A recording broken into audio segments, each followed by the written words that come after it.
Are guilt and shame your best friends? Your best friends. They're there to help you. They're there to save your life. This is Michael Shevack. Welcome to God Search. We're going to continue what we were talking about last time, which is only natural since last time was before this time. And we're going to just remind you of the fact that there are in us all two consciousnesses, two different kinds of consciousnesses. One of our consciousnesses is dominant over this world. We can carve it up, we can create new dams, we can reroute rivers, we can annihilate whole species, we can build up buildings that are taller than mountains. We can do unbelievable things to dominate our world. But at the exact same time, we have another consciousness which is very, very small. The world forces us to breathe. It forces us to eat. It forces us, whether we like it or not, to share and care for our children. It forces us to find mates. It forces us to stay healthy. And when we do something that violates the world and we take it into our bodies, we get sick to remind us of what we didn't do. This is a very difficult thing to have these two consciousnesses inside of us. Now, last time we talked about the blue team and the red team, because even though they seem to be fighting with each other, they are both suffering from the exact same problem, which bears repeating. The formulation of what's called natural law by the European philosophers was very much a rebellion against the extreme authoritarianism of the divine right to kings, of extreme governmental control, whether it was a royal family's control or whether it was a religion's control. The enlightened natural law that our Constitution was based on was designed to put them in their place, duck them down. And instead, we created a formulation of natural law that elevated the individual. The individual had rights endowed by the Creator.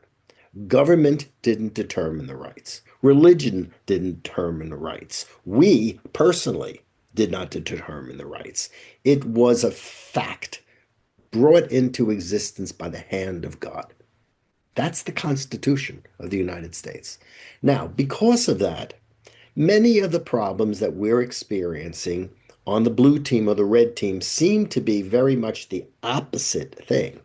But it boils down to some kind of identity politics, where one person believes that their viewpoint is the correct viewpoint and that they have an absolute divine right to assert it.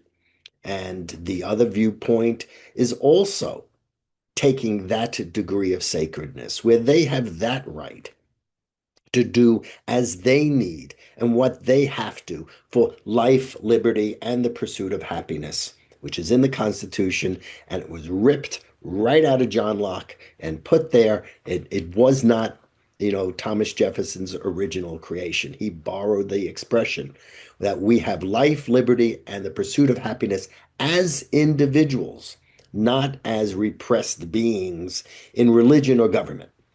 Okay. Now, because of that, our identities and our politics are given a kind of sacredness in the United States. And I was very clear on the last podcast, do not confuse sacredness with absoluteness, because on one hand, we could push a button and explode the entire planet. On the other hand, we need the air to breathe, and we don't have the technology yet to go to another planet, which we'd have to re-engineer anyway to have oxygen. So we are the most supernatural creatures who are also the most humble natural creatures. And with this kind of identity exaltation that comes from our Constitution, of course, we're going to get into fights. Now, the fights we get into whether it is black identity or white identity or transgender identity or cisgender identity, whether it is straight or whether it is gay or any kind of identity, the sacredness of identity elevates it to a seemingly absolute stance, and then we have a war. If it's not a bodily war or a political war or a gerrymandering war, it's a psychic war that splits the unity of the people in our country and takes one nation supposedly under God, meaning for the purpose of good minimally, and it turns the whole country into a living mind crack. A living mind crack. Now, let's examine these two consciousnesses. It doesn't make a difference whether you're left or right or red or blue or purple or any color in the rainbow. Every human being has it. It is the original gift of creativity, which is part of the supernatural nature of the human being living in a natural body. And there is an uncomfortable imbalance between these two things. The initial stage in a spiritual path towards a God experience, an experience called God of increased goodness, is to manage these consciousnesses so they conflict less. So they conflict less. Well, there are a few ways to do that, and it's extremely practical. I've already given you some guidelines in the background with value priorities and relationship priorities. But here's some very simple guidelines. One is in order to deal with these two consciousnesses, as well as this kind of absolutist view of our rights as individuals endowed by the Creator. Well, one thing we have to do is make ourselves more conscious. We have to become aware of the dynamics that are part of being a human being. Part of the dynamics of human being means we have to eat food. Okay. And if you're going to create a toxic environment by which the food becomes poisoned, and then we ingest it, and then we get sick, only to discover the mistake we made because our technology was not in as good of alignment to the way our world is designed as possible. If we're going to get sick, well, that's one way to learn that we sowed and reaped our own difficulty. We entered an act of creativity into a world which has an order that's part of it, and we received back a disorder into ourselves. Instead of amplifying the perfection of life and making it more perfected, we undermined the perfection of life and we made it quite imperfect. Quite imperfect. So, one of the things we want to do is raise our consciousness to be aware of these components that our actions, as we are sowing and reaping as creative beings, depends on multiple factors. One of them is the design of this world. We talked about that.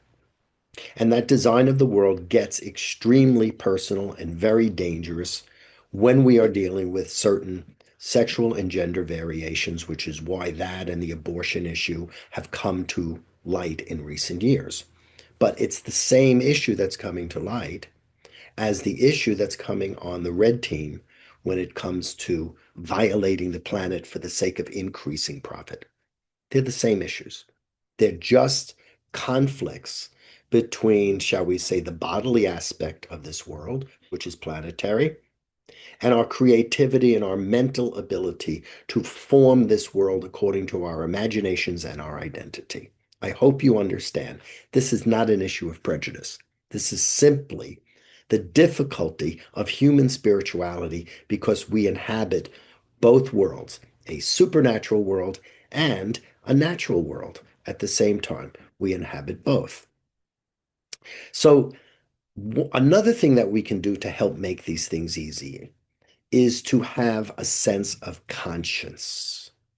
Conscience, meaning if you listen very, very deeply to yourself and listen very, very closely, When you slow down and act much more deliberately rather than just quickly acting for what you need, which is this kind of survivalist manner. And oftentimes you'll find that it's motivated by fear.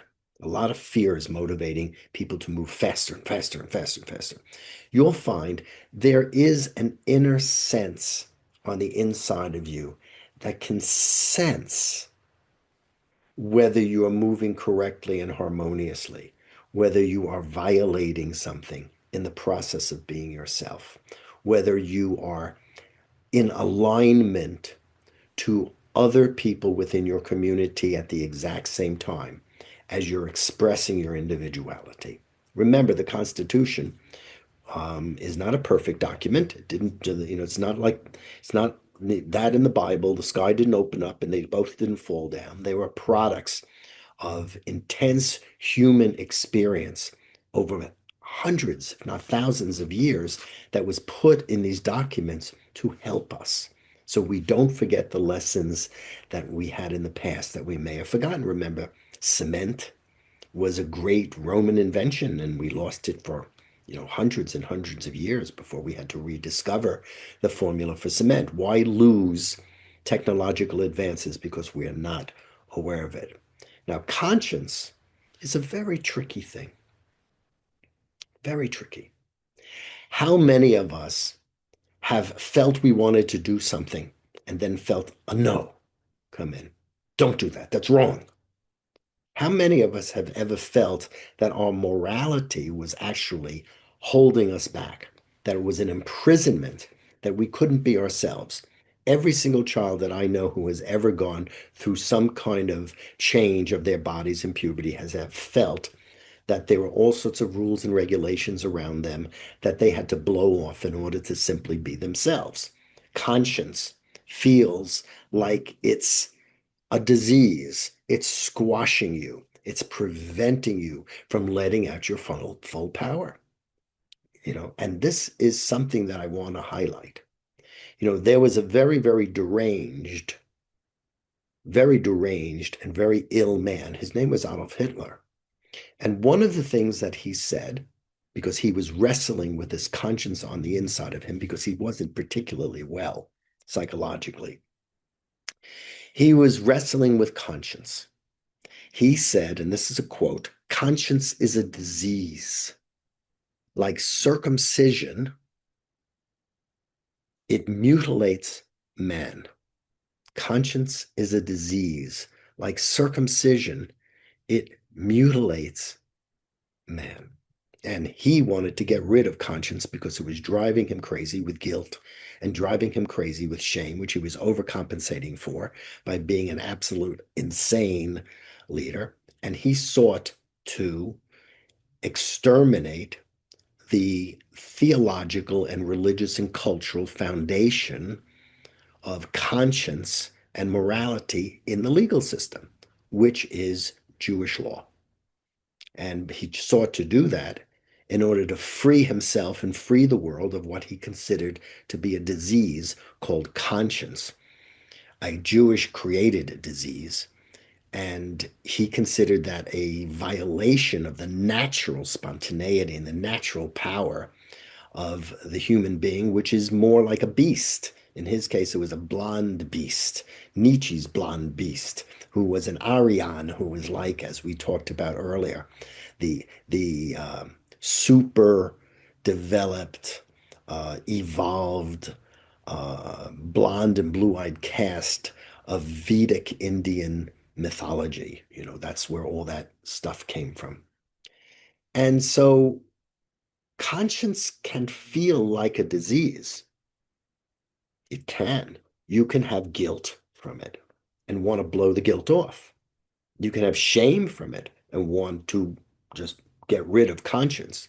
And many people will use drugs and other artificial means to bury and medicate themselves so they don't pay attention to the guilt and they don't pay attention to the conscience. Now, first, let's talk about something that we mentioned glibly many, many, many moons ago. Guilt is a very interesting phenomenon. Guilt is a toxic reminder Toxic, meaning very unpleasant, all right? Makes you feel good, makes you feel bad, all right? Makes you feel sick, like it's a disease. Guilt is a toxic reminder of responsibility to other people. Wherever you feel guilt, it is a very, very challenging and painful and extreme reminder of responsibility to other people. And it becomes toxic because most of the time you've been sowing and reaping disrespect for certain boundaries, and you sow and reap back a big load of consequences all glommed together in one kind of critical mass, and it hits you, and you feel it as guilt toxically. Same thing happens with shame. You're sowing and reaping, and you're avoiding what shame is about. You're avoiding the fact that your behavior could be more exemplary, could be more of a model for other people, and you are constantly acting less than you can be. And that what happens is that feeling that you're less than builds up, builds up, and you get hit with toxic shame. Shame is a simple reminder that you can be better than you are, a better example to yourself, and of course, a better example to others and future generations. And it feels terrible. But just because guilt feels terrible and feels toxic, and shame feels terrible and feels toxic, does not mean you should, if you're on an authentic God search, blow them off and ignore them.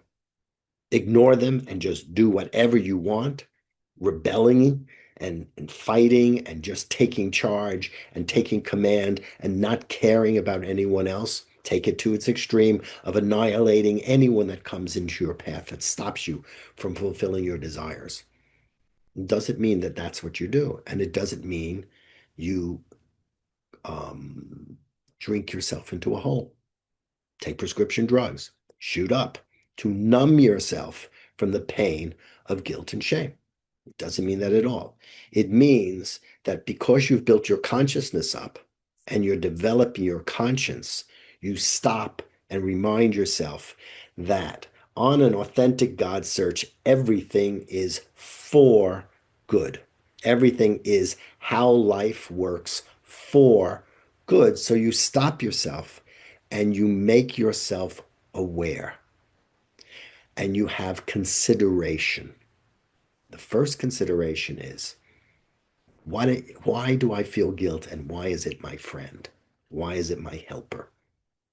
Why do I feel shame and why is it my friend and why is it my helper? Because on an authentic God search, you realize that even the textures of relative good and relative evil, relative pleasant and relatively unpleasant, are both part of a fabric which is overall a goodness beyond either one of the threads or the textures. So you ask yourself, this feels terrible. This feels like a disease, but in what way is it helpful? In what way is it pointing me on the correct track? And you give consideration to the fact that these things that happened did not happen in a vacuum. They just are not enemies attacking. These are things that you sowed and reaped because your behavior was not in the greatest alignment to the way life works for good, how life works in order to create good. Now, one of the things you can also do is have consideration for other people around you as you gain consciousness and as you increase your conscience in terms of your actions. And you consider the effect of what you're having on other people. Because you are not in this alone. One of the great dangers of the improper instruction around how to implement the Constitution and our rights is that our freedoms are not properly balanced by community, another C, consciousness, conscience, consideration, community.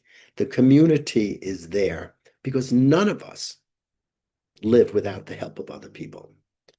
Great American frontier individualism of Andrew Jackson that makes it seem on the American mythology that all you need is yourself and your ingenuity and your freedom, and you can do anything. Nonsense. You can't do anything without the help of somebody, even if it's even the most important help you can get, which is the placenta of your mother. You can't get much of anything without reminding yourself of community. So, one of the ways that you handle this toxic guilt and this toxic shame is to reconnect yourself to community so that you're expressing your rights endowed by the Creator. So, you're seeking life, liberty, the pursuit of happiness. So, you are going ahead to use your ingenuity, your creativity, and your dominion over the planet to shape it with divine selfishness to create a human view of life, which is perfected upon what already is perfect. And you're doing that not just about yourself. You're doing that about yourself, knowing that you yourself is absolutely not separable from your effect on your community. You, as an individual, belong to a species, and the species is created by individuals, and you cannot separate individuals and species and individuals, and therefore you cannot separate individual souls from a larger collectivity of souls. You cannot separate individual people from their communities. It is not doable. It is bad theology. So when the Constitution, rebelling from the excessive theology, which was church dominated, repressed the individuality, repressed it in order to favor group and community solidarity.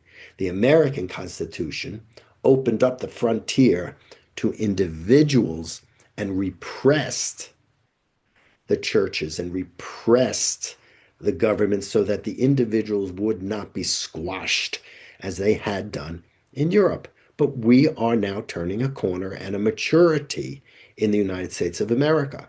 And unfortunately, this maturity is being expressed in a very immature way, in a war, in a mind crack, in a blue versus red entanglement. This is silliness. It is dumb. It is dumb. All that is happening is one view of rights competing with another view of rights.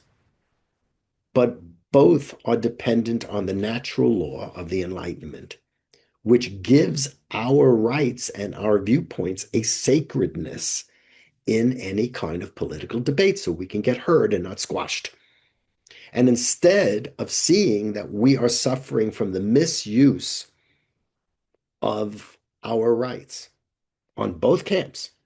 And we are doing that because we are part of a history which exaggerated individuality, lessened community, whereas previously they had heightened community to the point of being a government and autocratic faith and squashed the individual.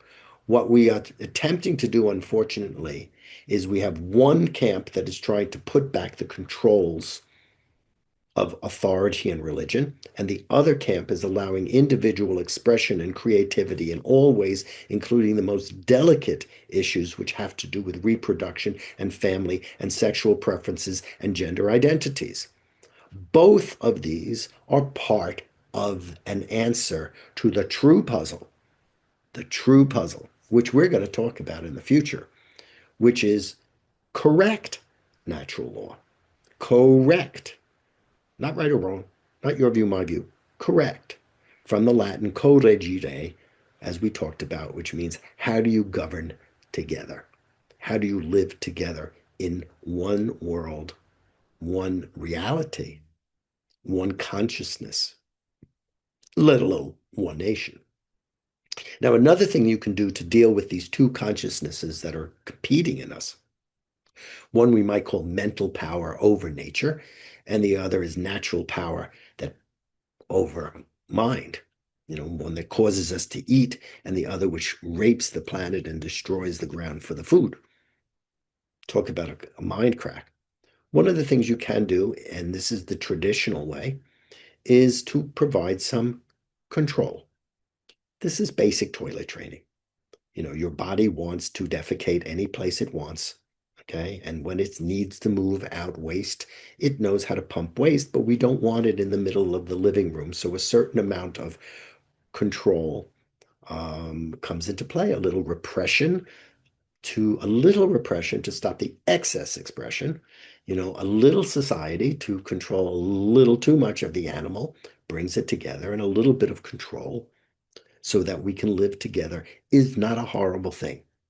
You know, it is not a dis-ease like circumcision, as Hitler would say in terms of conscience. It's a little bit of awareness of your place amongst other people, and that certain animal behaviors are not healthy for our world and not healthy for future generations. Now, most of the time, we never hit an extreme where we have to outlaw, or let alone these days, kill or stone someone to death for certain behaviors. Nonetheless, those are extreme punishments and they are distasteful, but they are reminders of boundaries that are built into the design of this world, and we can't just blow them off. We have to understand their meanings and their importance so we can modify them intelligently. This is how law and the legal system evolve. We'll talk more about that in the future because it's really critical to this discussion on what is a law, what is its purpose. Another thing that's very important is compassion. I don't see that these days, and it makes me very sad. It makes me sad. Please take a moment, go to yourgodsearch.com, send me a note, and tell me if you feel the sadness that I feel, because it really is getting to me. Um, I'm not seeing the compassion. I'm not seeing people on the blue side feeling compassion for people on the red side and wondering, gee, why are they so strident sometimes?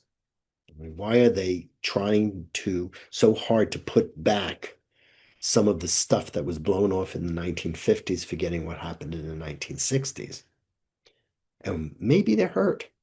Maybe they're worried. Maybe there's something that's bothering them about their future and the future of their children. By the same time, I see very little compassion on the side of the red people when they look at people on the blue side. And they seem to forget how sometimes it can be incredibly painful to be different, to not fit in. There was a time when the South was democratic, and then civil rights came in, and the South drifted over time back to Republican and was no longer democratic. And, that kind of loyalty can change with politics.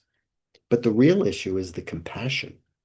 Can you remember when you were excluded from one party radically? And can you remember when you had to join another party to feel like you belonged? And can you imagine how it feels to other people who feel rejected categorically and are labeled as something that's not permissible? Can you put yourself in the shoes of someone who is poor?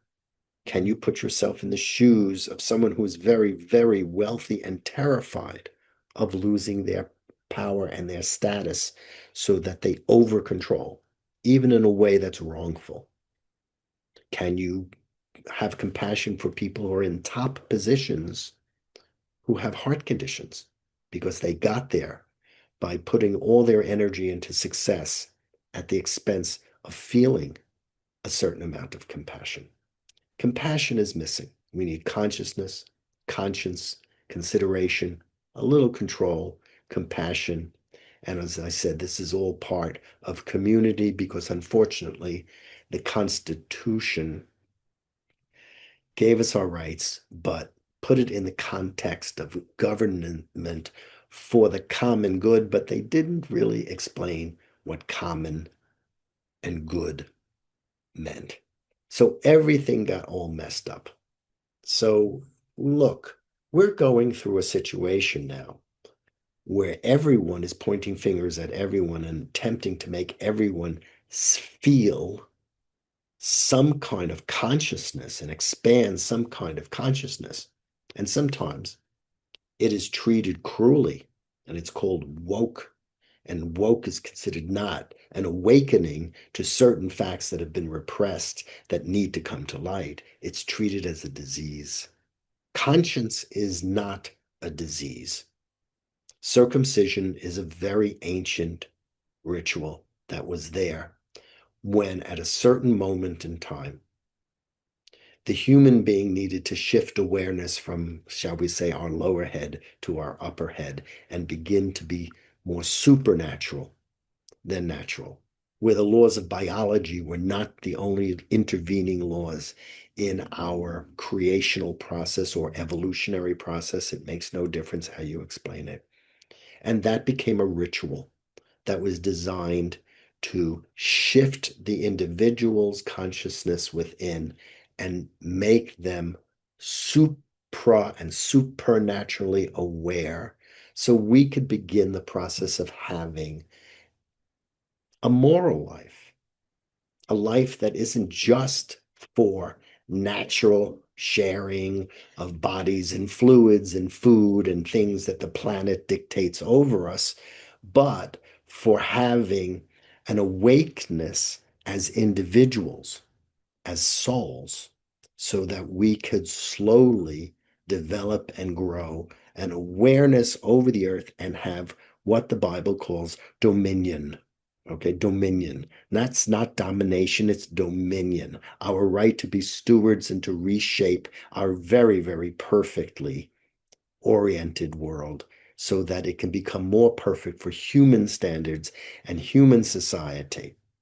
So these two warring consciousnesses in us, they are sometimes like loggerheads.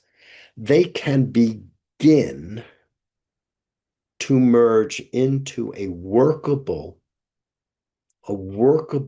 two-party system. In the individual, we have can have a workable two-party system if one side of us slows down and listens to the other side of us, and the other side of us slows down and listens to the other side, and we allow, shall we say, our two hemispheres, our right hemisphere and our left hemisphere, to speak. It's not a perfect conversation. There's, as I said, there is a corpus callosum between the hemispheres, and nerve impulses pass unevenly from one side to the next. So they're two sides like this, and they have to be harmonized by a higher mind that develops and can take the input from both sides of the brains and bring it together into a single picture, not unlike what happens if you close one eye and then close the other eye, and the images shift, and there has to be a brain inside of you that takes these two consciousnesses and begins to merge them into a single consciousness. You can be certain the fact that we have these consciousnesses in us and there are physiological correlates means we're not a mistake. We're not just miserable sinners stuck with an original sin. We have an original gift of a bicameral mind, meaning two chambers, and we also have even a higher mind than that that's capable of synthesizing it. We can see in 3 dimensions, and as you continue your God search, because it is a magnificent journey, quite miraculous, you'll begin to notice that we have minds that are even higher than that and far greater syntheses and far greater miracles can take place. And these miracles are perfectly natural, not earthly natural, but a higher natural. Right? They are natural insofar as they are part of the perfection of life. They are designed into how the physics of our spiritual experience takes place. They're not abnormalities. They just don't happen to people who are saints. It is everyday mysticism, which is perfectly rational, perfectly logical, perfectly a spiritual science, a spiritual science. So pay attention to your guilt. Pay attention to your shame. They are teaching you something. And pay attention because sometimes the guilt and the shame could be bad learning from previous institutions that you went to school in. And the guilt and the shame is there to remind you that those teachings are not right and you have to think them through. I can't tell you for sure the reason you feel the guilt and the shame and what is underneath it.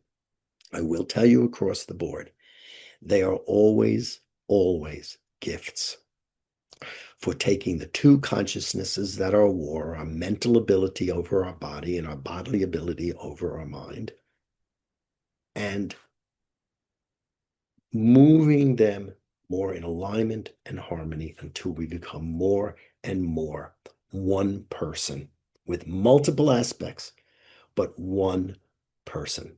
Now, your God search is an unbelievable gift of entering into that expression of day-to-day life adventure that brings you greater sense of unity, a greater sense of knowledge of truth, and a greater mastery of your ability to sow and reap in a way that's harmonious with yourself and harmonious with other people and our world, if not the entirety, as we've spoken about, the cosmos.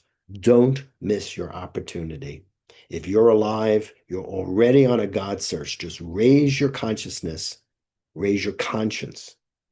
Consider the importance of what you feel. Consider other people in community. Use a little control when it's necessary to foster harmony. And also, please find compassion, compassion with the ability, passion from patir, the suffering, your ability to feel even the pain of another person and approach their humanity. We need that right now in the United States of America. We are forgetting that we are all in it together, all in it together. All right. God bless. This is Michael Shevack. Thank you again for coming to God Search. Oh, one last thing. A lot of you have been complaining about my photography. You are right.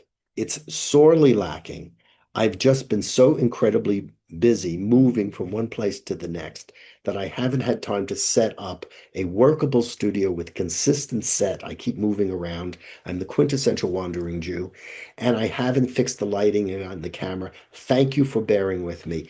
I'm not disregarding my obligation to make it as pleasant as possible for you. It's just going to take a little more time. See you next week, Wednesday, about 5:45 every morning. This is God Search. Uncover God, discover God, and recover some sanity in this world where they take a magnificent unity of existence and they carve it up and they don't sew it back together correctly. And Frankenstein devours its maker. Be careful. Be careful. Bye bye.